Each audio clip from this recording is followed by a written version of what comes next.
however, we can warm up to all this right now. Everything, all of these conditions are lifestyle and environmental. There's no, there is, and then we can get into the epigenetics, which really, even if there was a gene for this and it's not, epigenetics just takes that whole theory about inherited diseases and throws it out the door. It just doesn't work like that. And, basically with epigenetics and inherited conditions, if you don't know, we'll go here now, is that the Genome Project was largely funded by the pharmaceutical industry with the intent of that they were going to identify genes that cause disease, yeah? And so what happened is that after they crunched out the data, they found out that there are so many people that have a disease and they don't have a gene. And then there's so many people that have the gene and don't have a disease. So, do the math. And that just kind of blew out the concept of genes being our destiny. They're not, right? And so what Harvard kept going, and they found other molecules that were running on top of the DNA or on top of the chromosomes.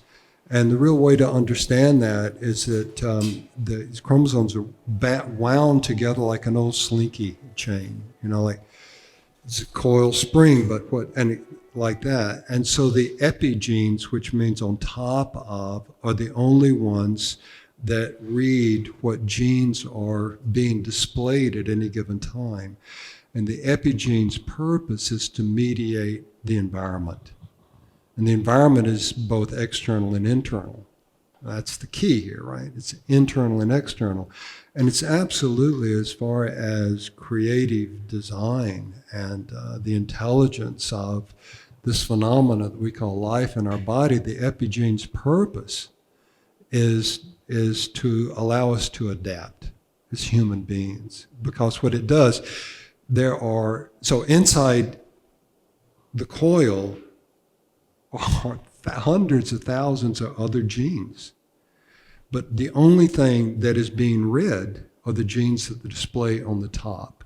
So the epigene senses something internally or externally, and then it signals whatever gene is buried in the slinky coil, and it uncoils and it unfolds, and it becomes what's on top, and it becomes what's read. And that's the science of epigenetics. And every major hospital in the world has got research and treatments that are epigenetic in their nature and understanding that. So what does it mean? It means that we absolutely have control over our body. And that's why, from a science perspective, that's why someone can have terminal cancer and they can have a come to Jesus moment, or they can forgive mommy or daddy, or they can go on a cruise, or they can whatever.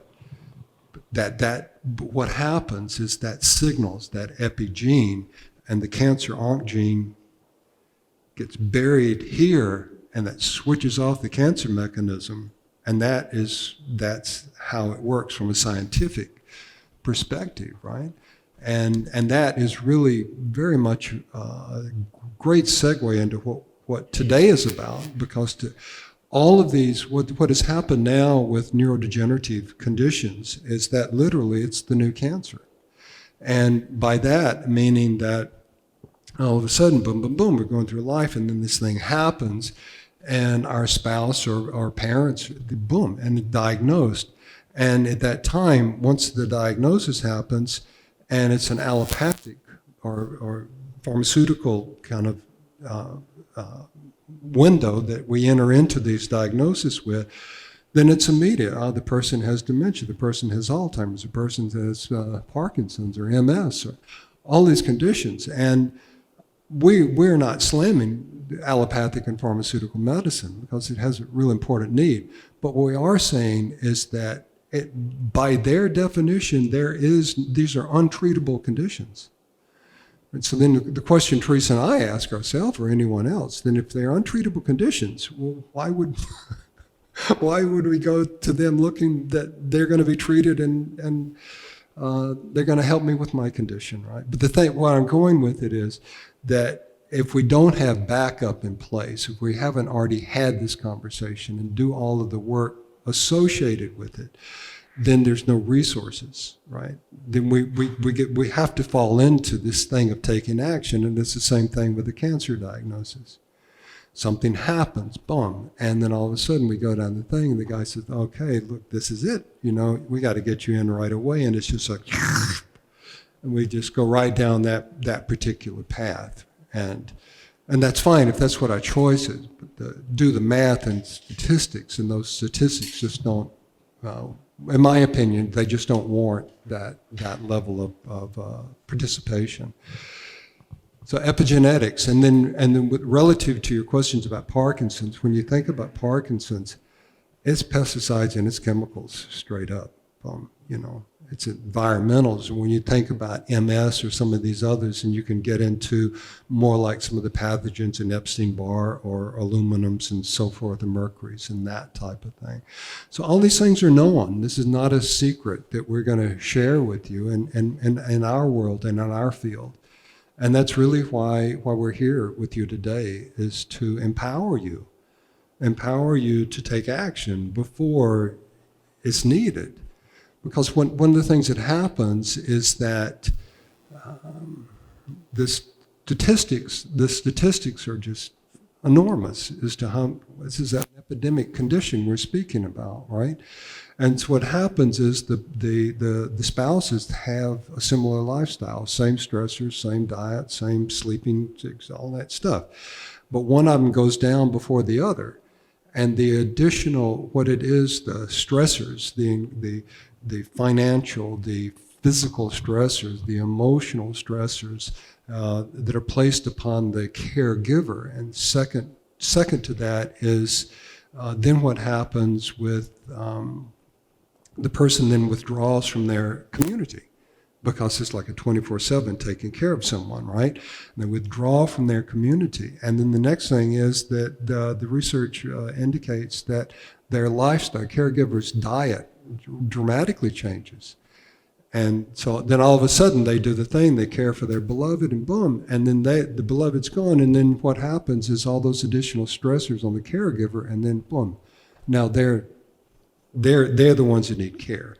And that's why we're here today with you, is to give you this information and to empower you, both in your ability to what you can do to prevent this, and then causal factors, so that you can just understand that this is not an absolute, and it is just totally not necessary for any of us to have this experience.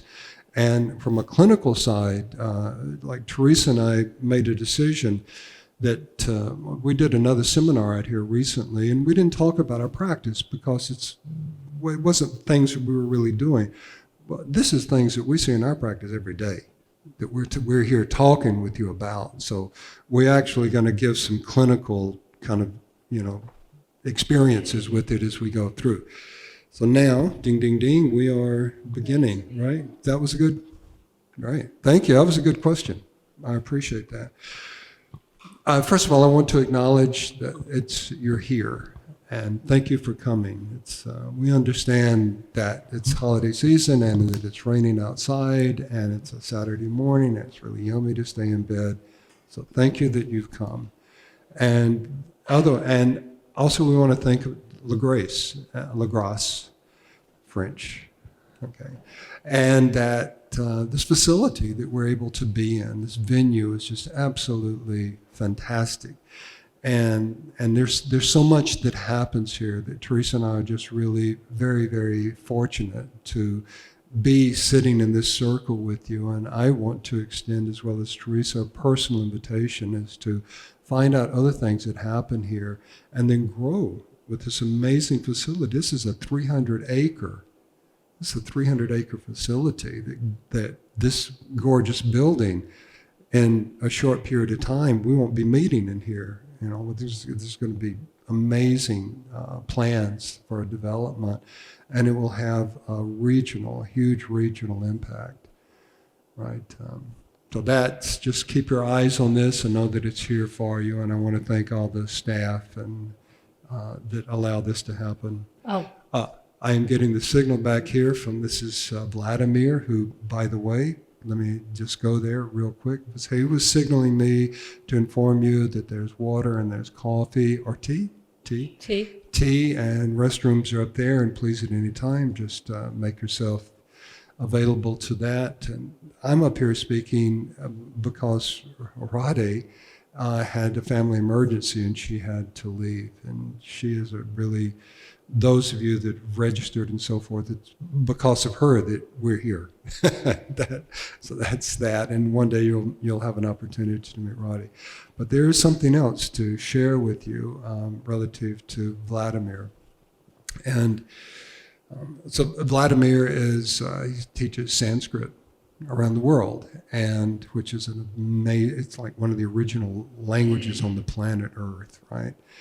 And he's also a Vedic scholar. And what that means is that it's not a religion, it's not a faith base, it was a distinction of how life occurs and ways that we can better live our life.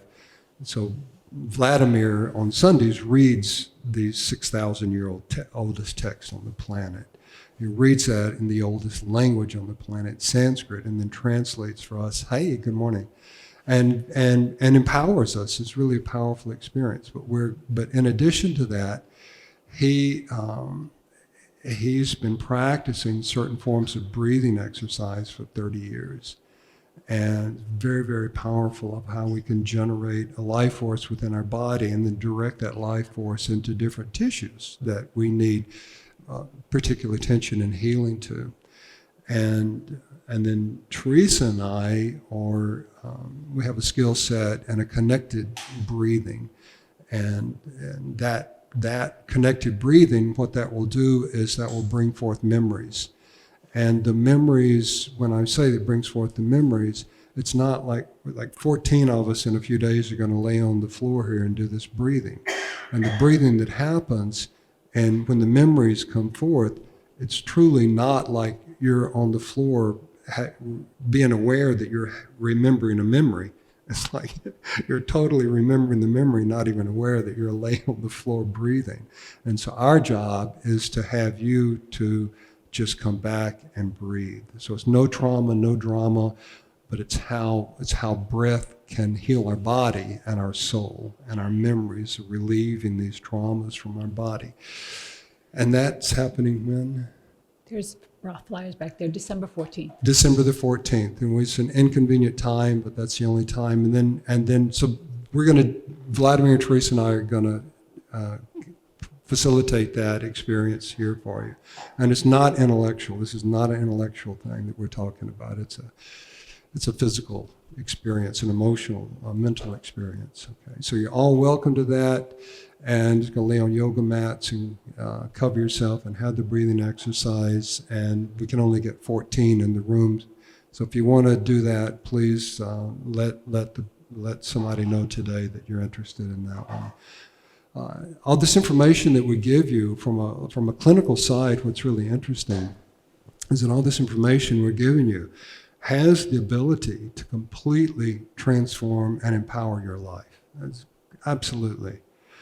What happens is it's our internal conversation that prevents us from doing anything, right? And so that's why everything that we're telling you is great. However, it's the internal conversation that will prevent you from doing anything in your life. And so what happens is the breath is what controls the internal conversation.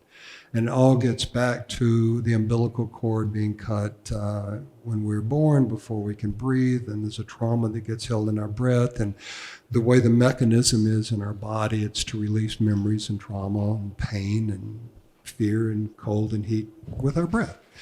And so what happens is that on a clinical side, like the things that we're speaking about today, it's all about our breath. And then one of the reasons that we decided to do this, I gotta go.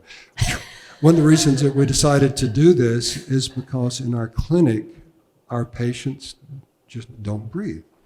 And we can say, okay, do this, and you're on the table and you're having a treatment, and we keep saying, okay, breathe, right? Come back in the room 5 minutes later, nobody's breathing. So it's inherent in us. It's a natural unnatural occurrence in the human condition. And you'll find that today, Teresa and I have a lot of fun with doing what we're doing, and we're going to be very informal, and she's going to be watching my back, as you can already tell, and telling, coaching me and so forth. And we're going to co-present this today. Is there anything else? And isn't that a gorgeous picture? I just love that picture, right? And please, Eric and John, let me know if I drift over here and block your view. Okay. So we'll break every 45 minutes, but feel free to get up and use the restroom when you need to, but we will break. I have about 45 slides that we'd like to get through. We'll have a question and answer at the end, but if at any time you have a burning question, just raise your hand and we'll get to it then. Thank you, Teresa. I love you. Elevated conversations. Oops, we're going the wrong way, You're right? in the wrong direction. We didn't even bring our clicker. This is LaGrasse's clicker. The babble. You're going to do babble, right? Sure. Okay. That's it. I'm not going to say anything else. So for those of you who have been with us before, this is a game that we like to play. So everybody's going to stand up, put your notebooks down. You're going to partner up with someone that you didn't come with. Okay? Partner up with someone you didn't come with.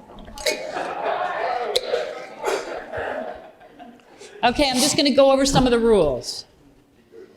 I'm going to give you a topic to talk about, and you're going to have 30 seconds to talk about it. You could make it up, it could be true, you could change your voice, you could do whatever you want. You're just going to talk about a subject. We're going to demonstrate in a minute. Okay. Then once you do that, you're going to thank your partner when we tell you time is up, and then I'm going to give you a new topic. And then you're going to switch partners. Okay, so let's demonstrate. Somebody give me a topic. Water? Okay. Water. Oh my God. So at the stop sign today, we decided to be totally present on everything that we weren't present with, and to have segmental attention. And then we just dialed into it's raining, and then we realized how fortunate it is to have water falling from the sky. And all that means, I mean, even from the phenomena, what keeps clouds up in the sky? That's good. Right. So something like that. Just Okay. go stream of consciousness. Just let go. it is Just fantastic, go. right? All right, you ready? First of all, the tallest person goes first. We need a timer. I got it right here. Okay. I'll tell you when to do it. Right? Let me see if I can see it. Are you ready? Okay. We're doing 30 Hello? seconds or a minute? When I raise my hand, you stop talking. When I raise my hand, I'd like you to stop talking. When I raise my hand, I would like you to stop talking. When I raise my hand, I would like you to stop talking. That includes you. Okay. We know that the tallest person is going first. The topic that you're going to talk about for 30 seconds is your earliest memory. Go. Are we doing 30 seconds?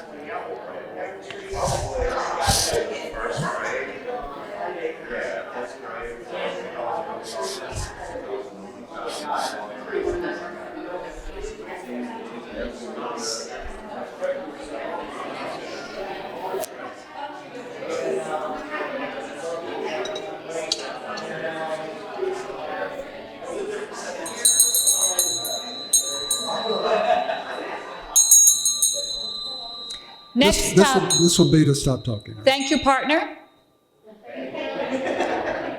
Next topic for the next person, fondest memory.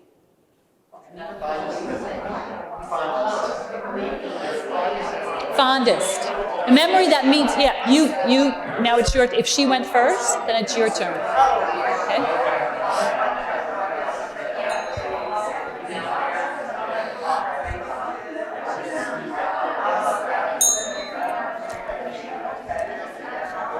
They're going to just ignore you now. They're just going to ignore you now.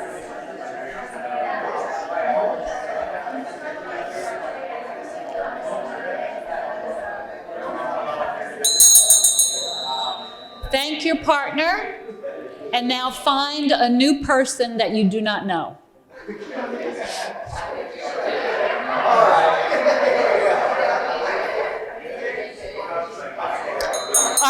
Are we ready? Are we ready? The shortest person will go first, okay? Everything you know about the brain. There's a lot of silence.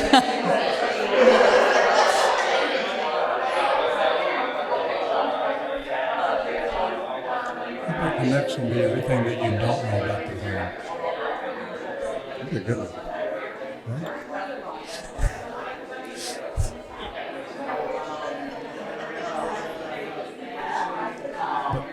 No, everything. Do that one in a minute.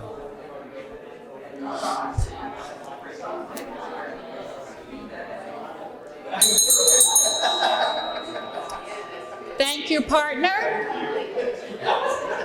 The next topic is everything you don't know about your brain.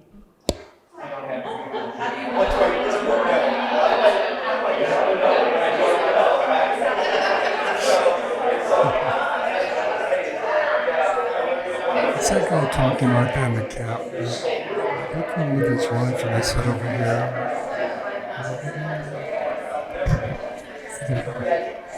She's in Louisiana. She's in Louisiana.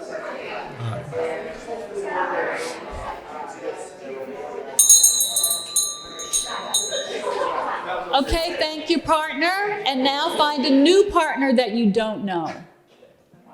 There is enough of you. Here we go.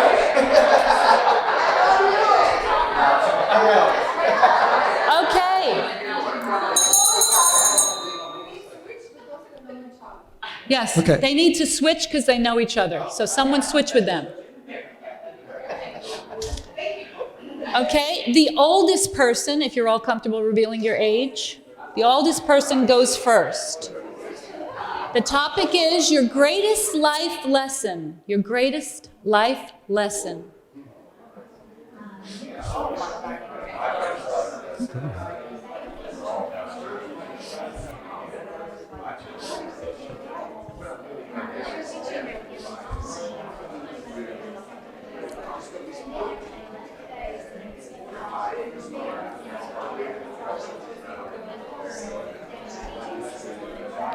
So this is good because it shows you what's next.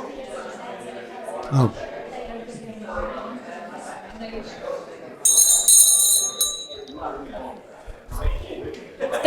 Thank your partner. Last topic. The healthiest person I know is, and the reason he or she is so healthy is because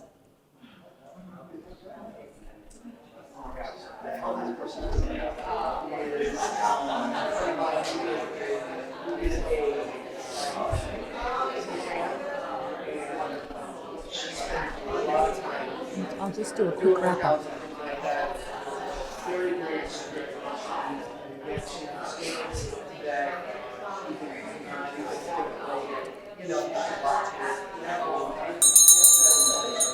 Okay. Thank you, partner. Thank you, partner, and take your seats.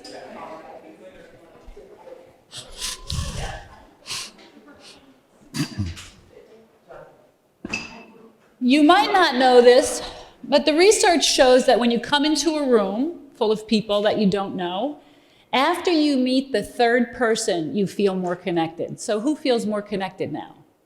You can feel it. I mean, it's palpable. I can feel the difference in the energy, right? So that's what what the goal for today is for you to contain that and keep fostering that. Because that you'll learn through some of the things we're going to talk about is part of health. That connectedness, being connected. I have a quick question. This Sure. is all going to be on your website, right? Yes, so the PowerPoints will be on the website. If you were at our last one, they're on there now. There's also little snippets of the video will be on the LaGrace website as well. Is this the next one? Did it jump? That is the next one. The It's next all one. about you. Oh, thank you. And you don't, this is an inquiry just asking you, how many of you, or have you ever pondered, who am I? Why am I here? Where am I going when it's finished? Where do I come from? What's the meaning of life? What's the meta condition, that we find ourselves in, right?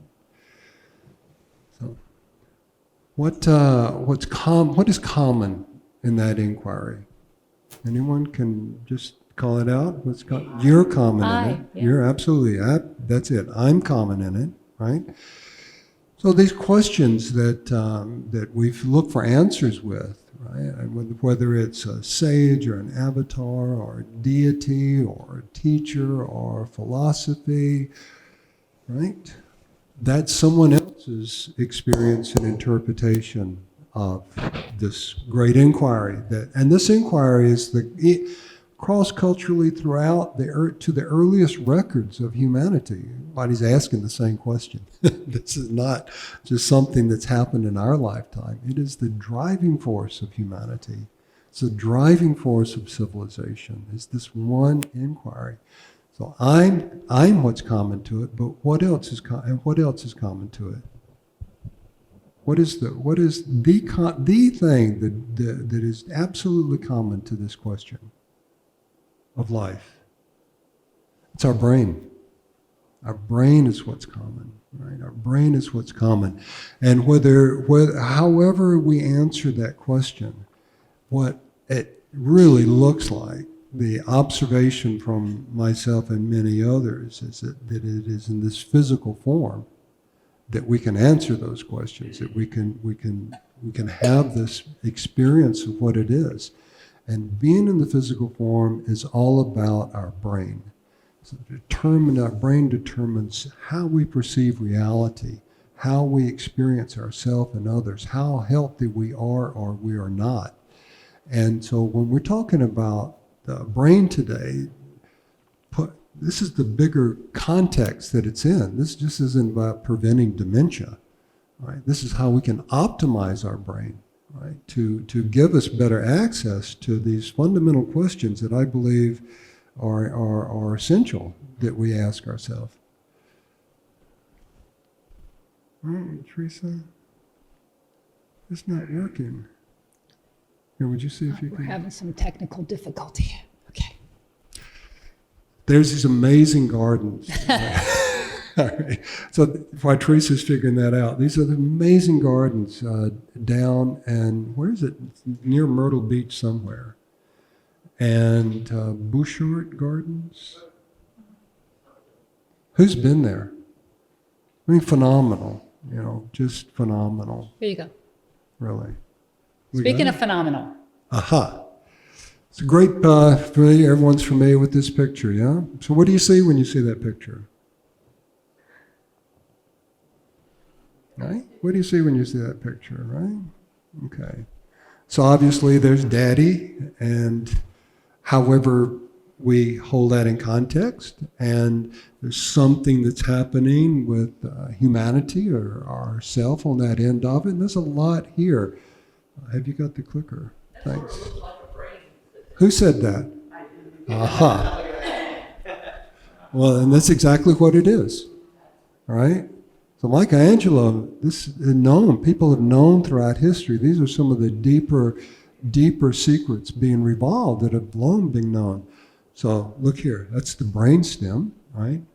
And look where Daddy's legs are, so to speak, and these different parts in here represent different structures within our brain. And we're a neuroscientist, and we understand how to access these deeper structures. But that's the field, right? Right now with functional MRIs, you know exactly where these things are happening. Not that it's helping answer these greater mysteries, but we're beginning to discover how our brain works. And for example, where you might see the angels and so forth, that those are actual zones in the brain that have been identified as the hemiglias, knowing where every organ, every joint of the finger goes to the same place in everyone's brain.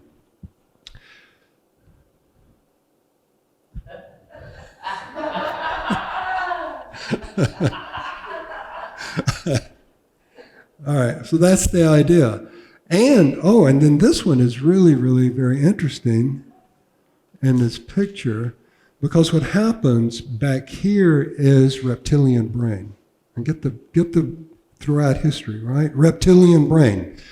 And this right up here is the prefrontal cortex. It's the executive, it's the decision making, it's what allows us to have this inquiry of who am I and where do I come from and so forth. And we know that, and that's just that this is how it is.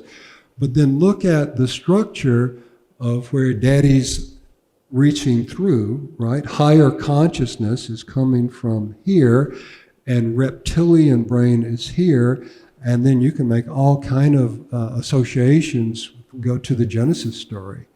And we got reptilian brain, and we've got an evolved brain. So there's something here within the greater mysteries of life that's just been inherent throughout the ancient teachings that we're only now beginning to understand because of neuroscience and functional MRIs and so forth, right? And for those of us that have this internal conversation going on, that's pretty much how it is, right? Who's playing with who?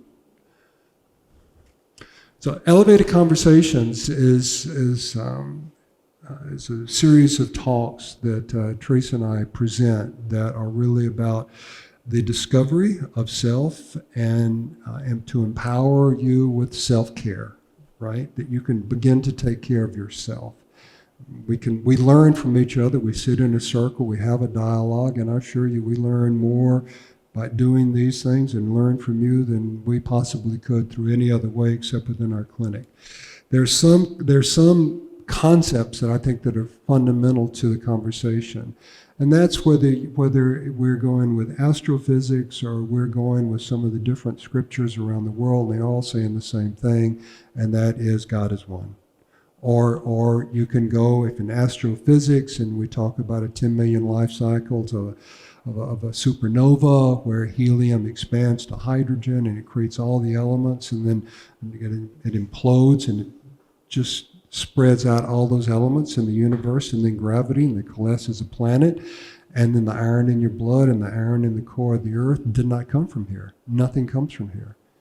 We are this thing. We are this thing. And what gives us the ability to explore that is our brain. So singularity and duality, we live in this interactive field. I'm sure all of us are in here old enough to go, well, if I do this, this happens. If I do that, that happens. And if I have an intention of this, and I get that, and so forth and so on. And that all is what? Our brain, right? That intentionality, that ability to use our individual dual consciousness to interface and interact in this field of singularity consciousness. But it's our brain that's given us the ability to do that, and that's why the brain is just fundamental to the quality of experience we have within our life.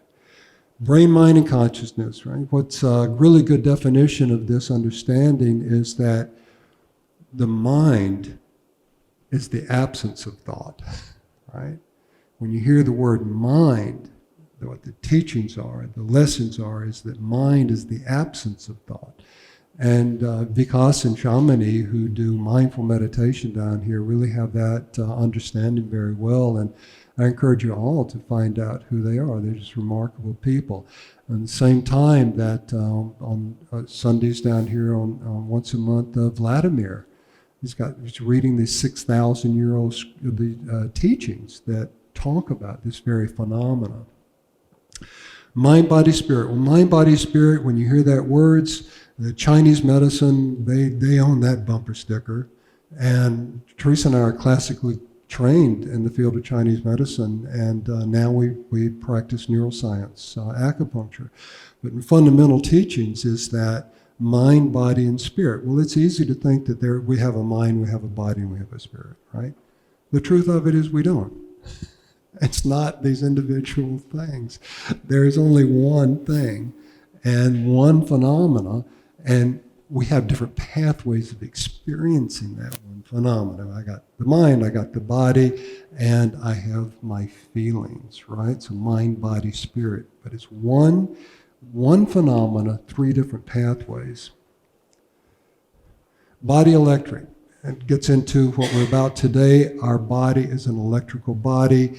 We did really, this room was packed with capacity the last time that we were here. Body electric.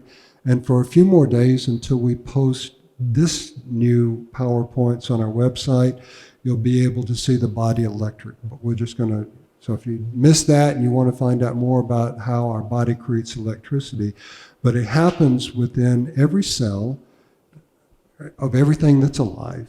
Everything has in it hundreds or thousands of other cells, bacterial cells called the mitochondria. And what the mitochondria do is the mitochondria use near-infrared sunlight, about 800 nanometers, and they release electrons from the hydrogen molecule within our water, and it generates electricity. So then when everything, including our brain, our heart, every muscle in our body, every function, regardless of what causes the problem, for there to be a problem, the mitochondria have taken the hit. So it really becomes about how do we support the mitochondria? How do we generate? Stem cells have mitochondria. So when we're working, like we're working with macular, have great success with macular. When in the treatment, what we're doing is we've got some little wires connected here, and it's sending electrons into the retina and to generate stem cells with electricity. And at the same time, the patient is looking through a light that's near infrared sunlight to stimulate the mitochondria. And so it's all about the mitochondria, and that's our brain as well. And then, I think it's it. And today's discoveries, right? Today's discoveries. So the prevention and causes of neurodegenerative disease, critical. Sleep is fundamental to this whole thing, right? It's a key concept. Elevated blood sugar. Alzheimer's is known as type 3 diabetes. Right? Detoxify. How do we get rid of pathogens and toxins within our body? How do we reduce inflammation in our gut? And why does inflammation in our gut? How is that mechanism that then creates inflammation in our brain?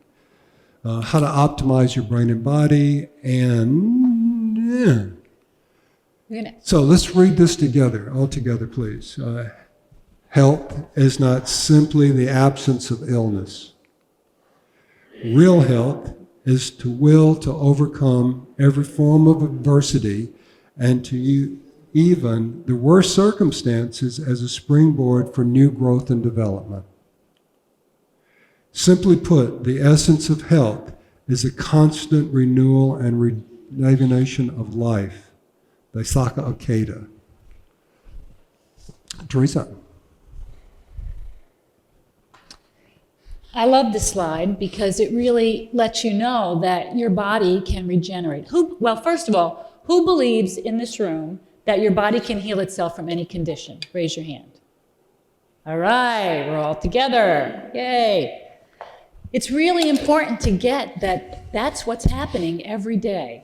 Every day your body is regenerating and rebuilding itself. What we're going to talk about today and what you're going to learn about, we're going to do some biohacks, and I'll define that later, is how you can participate more readily in that phenomena. Sleep is a really good one. Diet is a really good one. Exercise. So we're going to talk about the science behind all of that. But just look at some of these statistics. Every 4 months, your blood rebuilds itself. In a year, you get almost a new brain. Right? It's always about your body cleaning up the cells that don't work and creating new cells that do work and work better.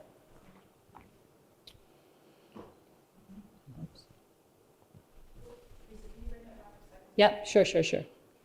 Yep. Mm-hmm.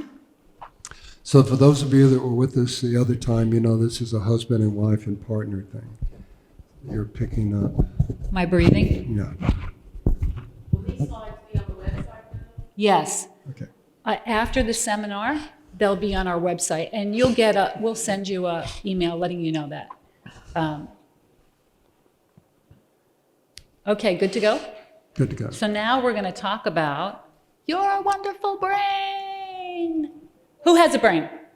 Oh, come on.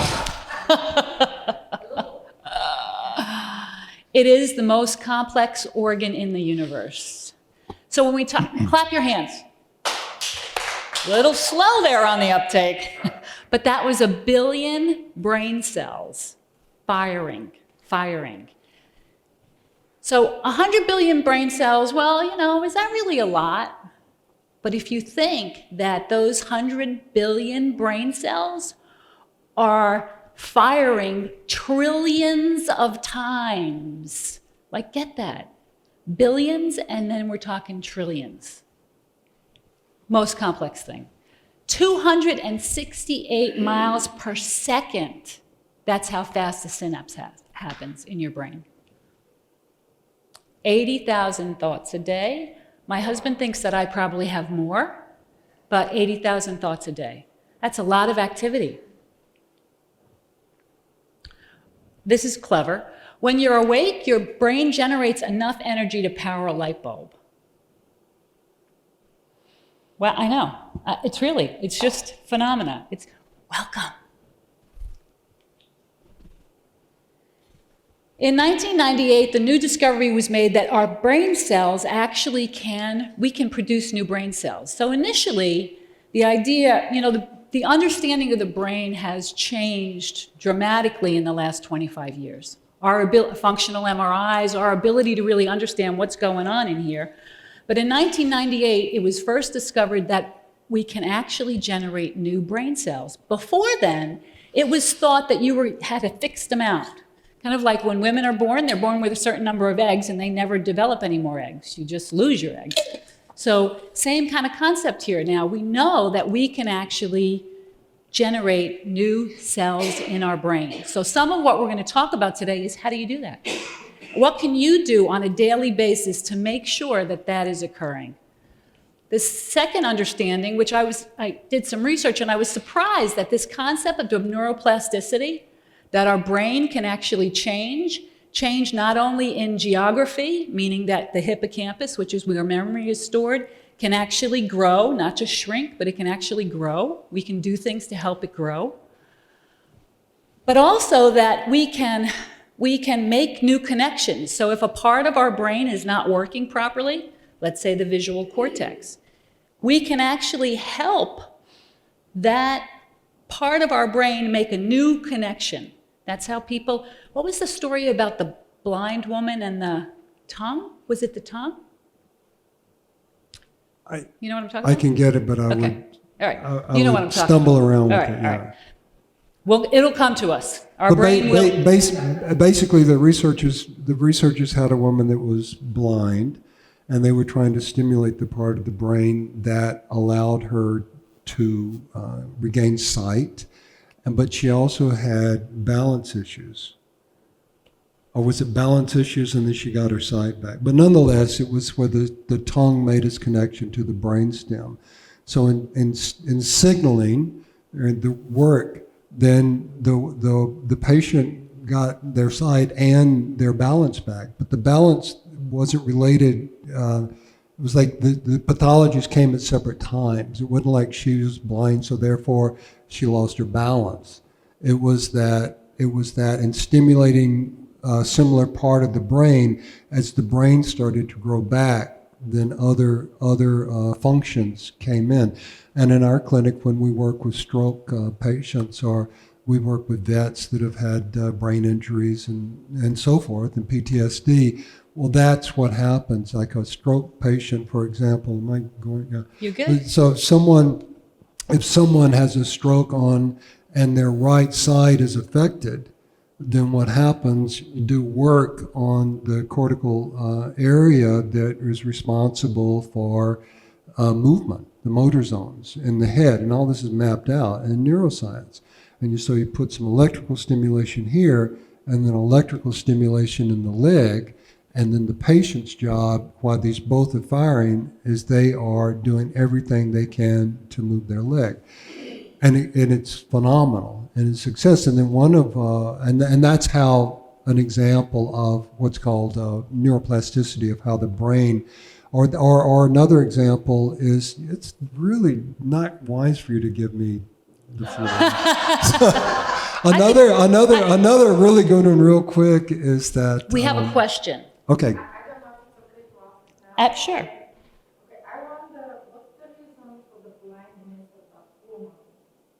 I'm sorry, say again, please.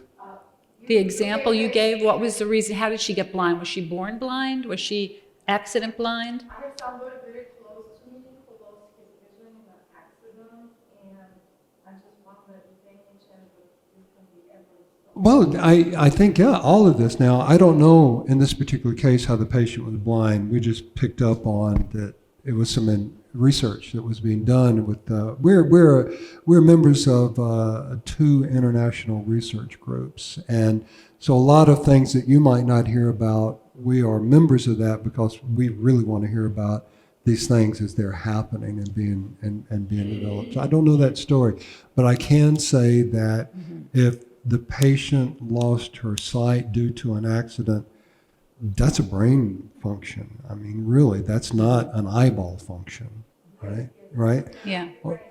It's a brain function, and then what happens is the same type of thing. Someone sees something, they had a trauma in their life, they saw something that was just so disturbing, they'll lose their sight. I mean, these. In that particular situation, the blood flow to the optic nerve was stopped for more than like 2 minutes, and I wonder, in this particular case, is there any chance that what you're talking about would work with that?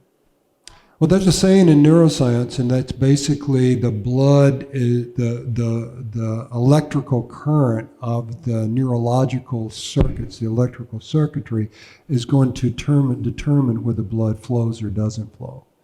So it's that's what the governing principle is. So the governing principle of the body electric is that everything's electric.